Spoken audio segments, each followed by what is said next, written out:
Hello everyone, the Green Scorpion here, and as you guys may have realized by now, I have a deep fascination with video game characters. Whether it's backstory, visual design, cultural references, or what have you, characters in video games tend to make the bulk of a game's charm.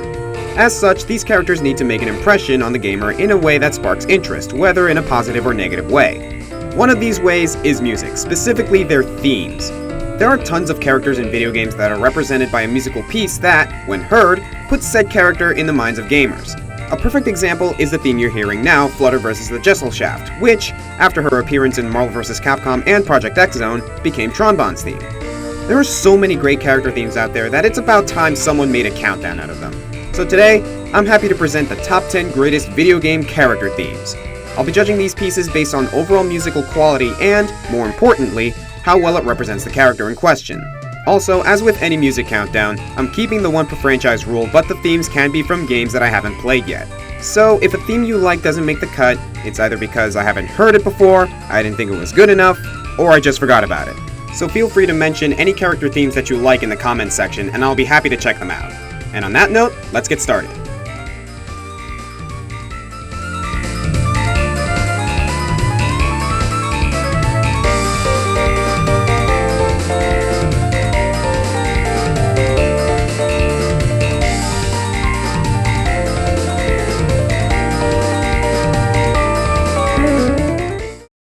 Since I couldn't find footage long enough from the actual game that this theme is from, you'll just have to settle with the original source.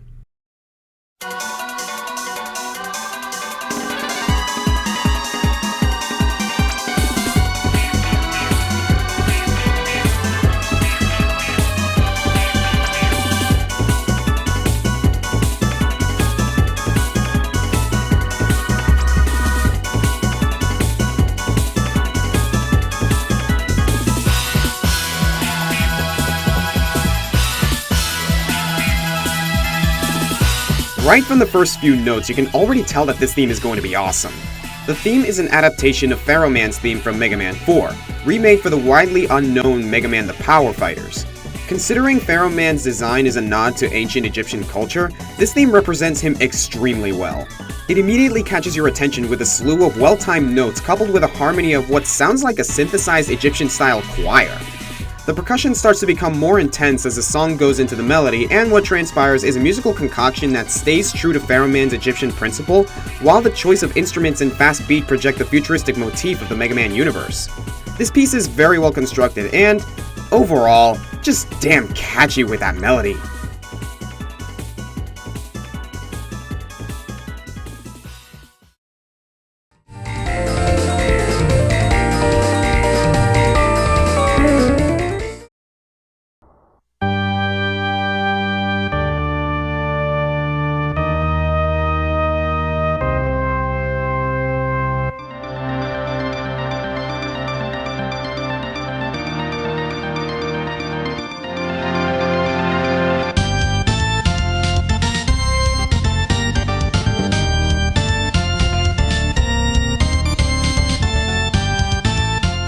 Here we have one of the most famous pieces from the 16-bit era, as well as one of the best character themes to date. Simply known as Simon Belmont's theme, the song begins with a beckoning organ that serves to draw the listener's attention. Once the intro concludes, the percussion and what I perceive as a bass join in to start the first verse of a fantastic song. Simon Belmont himself is a very brave and heroic character, always stepping forward to the call of duty even in the blackest of nights. And with the triumphant yet nocturnal sounds that this song expresses, it represents him very well. Another thing that makes this song work is where it's used. This is the song that plays during the first level of Super Castlevania 4, but not until you pass the bridge, which you find out becomes the point of no return. Once you start slashing your way through the enemies and hear that beautiful organ playing, you know that you're in for one hell of an adventure.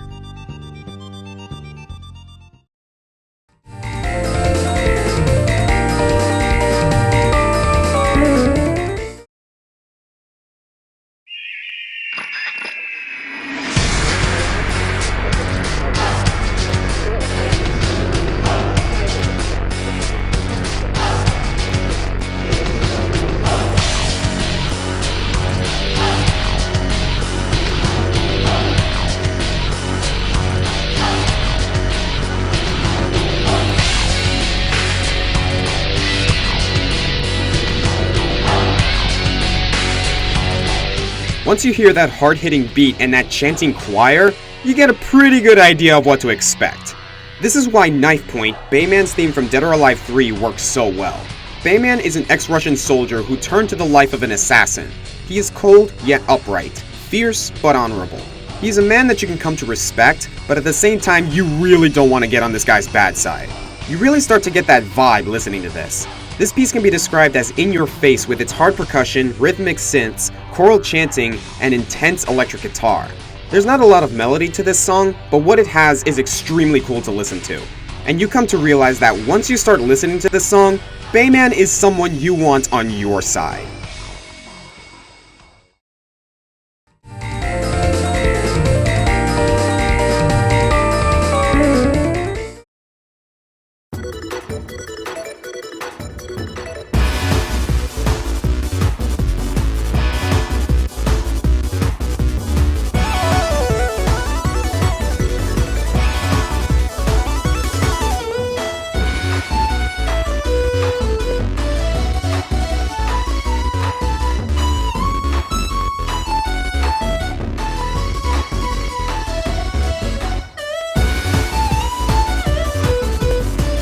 In all honesty, it was between the theme of Chun-Li and the theme of Doctor Strange from Ultimate Marvel vs. Capcom 3. In the end though, Chun-Li wins it because what makes a character theme great is not only the quality of the piece itself, but also how well it represents the character in question. This theme has been around since the first Street Fighter game and has been used to represent Chun-Li since. But I think Ultimate Marvel vs. Capcom 3 has the best rendition mostly because of the tempo. First of all, the Chinese-inspired sounds of the song truly embody Chun-Li's Chinese background, and the rendition itself certainly has its place in the game. However, I think the faster tempo is what really sells it. Chun-Li is a fast fighter, one of the fastest in the street fighting roster, and hearing the melody at this speed truly allows me to envision Chun-Li's signature lightning legs. While her theme is done well in the Street Fighter franchise, I think the MVC3 rendition takes true precedence.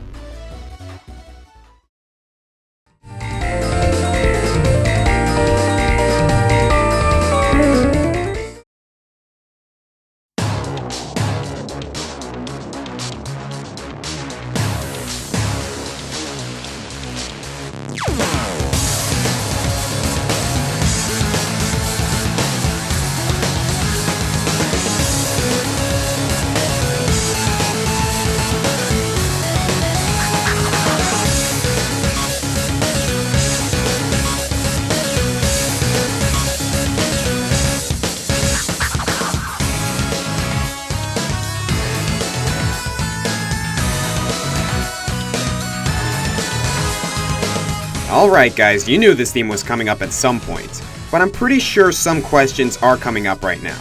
Chun-Li's theme was already presented. Isn't this breaking the one per franchise rule? Technically no.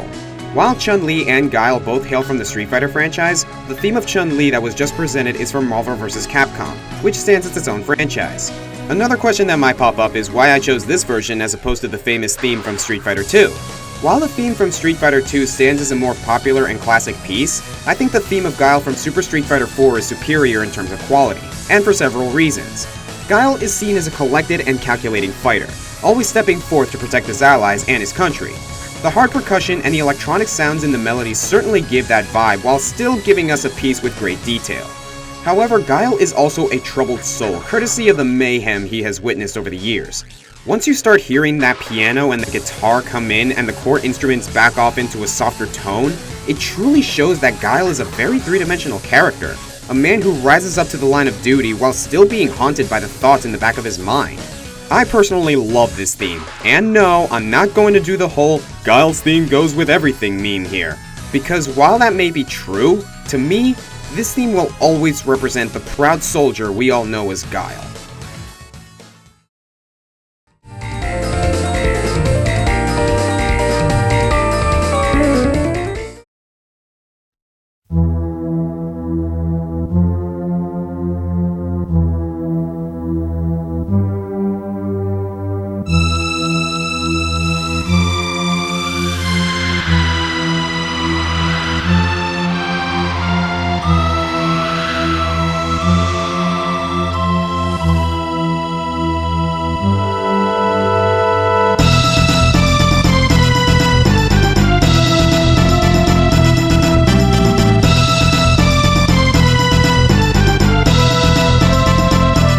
Going back to the 16-bit era, we are presented with Battle with Magus from Chrono Trigger. Like Simon Belmont's theme, Battle with Magus can be considered another one of the most famous musical pieces from the Super Nintendo.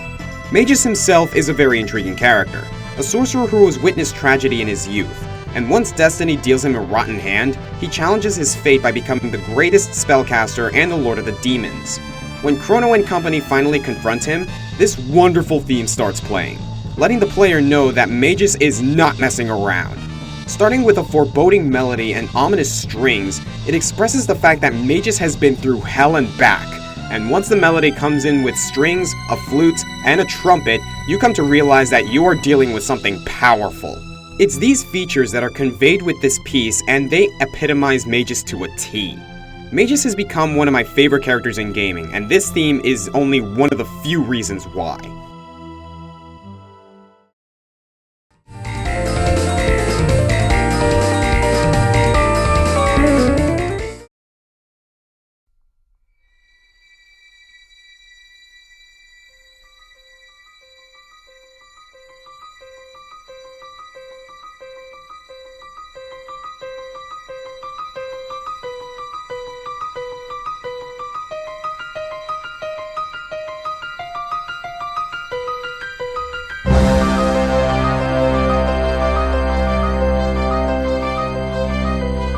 This is proof that something can be so simple, yet accomplish so much.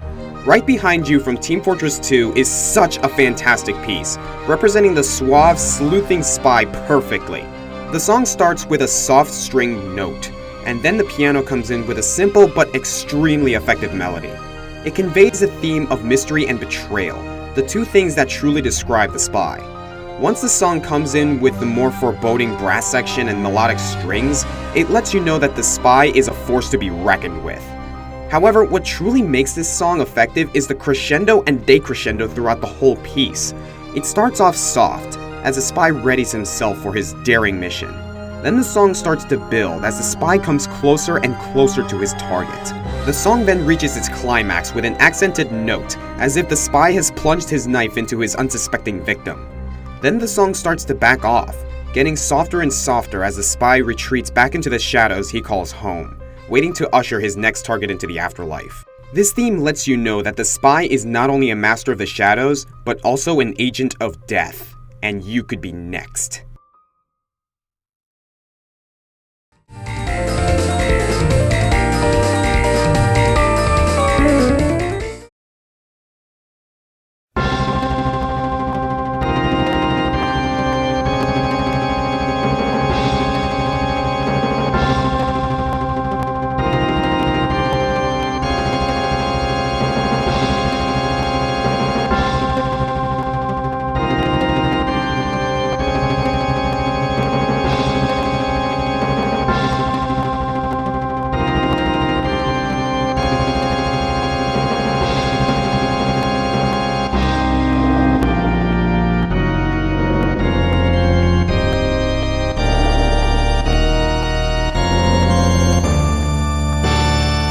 Honestly, how can you even describe this piece using words? Dancing Mad from Final Fantasy VI has to be one of the most epic and colossal musical creations in gaming history. Right from the get-go, you can tell that this is going to be something huge. The organ is the selling point, giving us an onslaught of sound that projects the theme of power. Kefka Palazzo himself has a lot of power, and that only becomes more adamant once he becomes the god of magic. This theme emanates power with its overwhelming organ and harmonic chanting, letting you know that you are dealing with something beyond your understanding. And this is just the first part. Once the second part comes in, the music becomes discordant to the point of being creepy. The chanting becomes emphasized and the organ takes the background with a very disconcerting bass melody. This part serves to represent Kefka's twisted and psychotic nature. He's a nut job, and to have that represented in a piece of music like this is a marvel. Then we move on to the third part. It starts to project a sort of classical feel and actually starts to become very pleasant. At least until the minor chords come in to let you know that this is still Kefka we're talking about. Kefka is a very narcissistic character, becoming a god mainly to prove his superiority. The third part of Dancing Mad serves to put Kefka on a pedestal, letting everyone know just how great he is. Or at least how great he thinks he is. Because once the fourth part of the song kicks in, Kefka is hit with a harsh dose of reality. Kefka realizes in the last stretch of the game that his time is short and the heroes have come to eliminate him once and for all. The music becomes intense and fast-paced, representing Kefka's resolve. He knows that he's going to die, but he's not going down without making his oppressors suffer. Once his death comes, the music takes a dark turn with a melancholy melody courtesy of that organ. It's as if the music itself is bidding farewell to its master. Dancing Mad not only represents Kefka in terms of the character, but also in terms of the situation at hand, causing the final act of Final Fantasy VI to become even more immersive. And to think, we still have 2 songs to go.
While this theme might not be as grand or as impacting as Dancing Mad, Layton's theme from the Professor Layton series stands as one of the best character themes ever conceived, mainly due to how much detail is put into the song and how much those details serve to represent Professor Herschel Layton himself.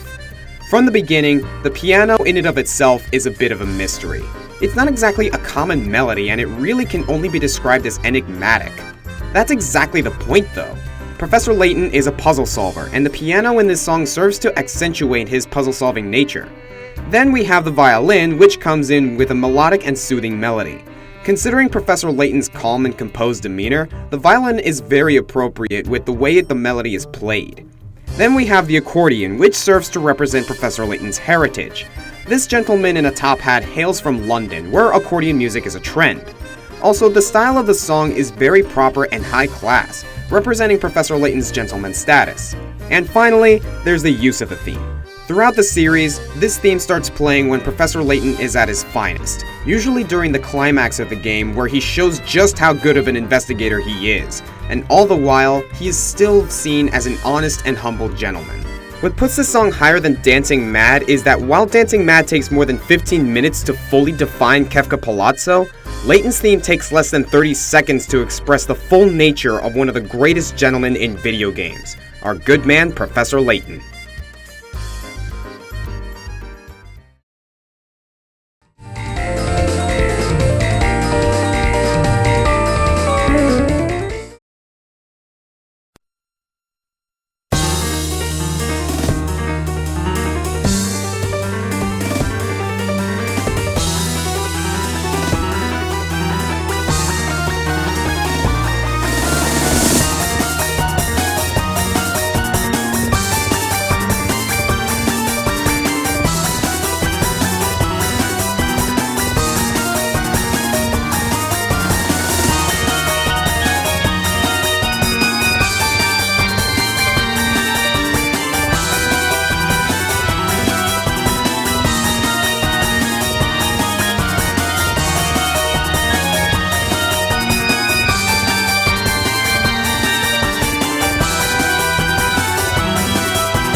I have to express that picking a theme from the Toho series was no small feat. There are so many games with so many characters in this series that it was tough. But with honorable mention going to Flowering Night and You and Owen Was Her, the number 1 spot goes to Dull Judgment from Toho 7 Perfect Cherry Blossom. However, before we talk about the theme, let's talk about Alice Margatroid for a minute. Alice used to be a normal human, but after extensive training in the magic arts, she became a yokai, a creature commonly associated with Japanese mythology. She's often quiet and kind of a loner, but she has become proficient in her magic, mainly her ability to conjure dolls and use them in battle, either by having them attack or charge in and explode. Now let's take a listen to this song. It immediately starts with a fast piano, then the synth crescendos its way in with an engaging and admittedly creepy melody. The music continues with a sort of dissonant melody, keeping the fast pace with an onslaught of instruments and a high tempo. This complements the fast-paced gameplay of Toho very nicely and expresses that Alice herself is a pretty eerie character, what with the conjuring of dolls and her introverted behavior. Then the song makes a dramatic change from dissonant to triumphant. The melody changes to a major key and the song suddenly feels driving and epic. This serves to show that Alice herself is ready for you and you'd better bring your A-game, because this is a fight that you won't soon forget. This theme overall represents Alice Margatroid extremely well, especially for a character that you don't see much of. However, not only is the representation of the character fantastic, but also the quality of the theme itself. Everything blends so well in this piece to give us something truly spectacular. The choice of instruments, the dynamics, the change of ambience, the key change. Oh god, that key change!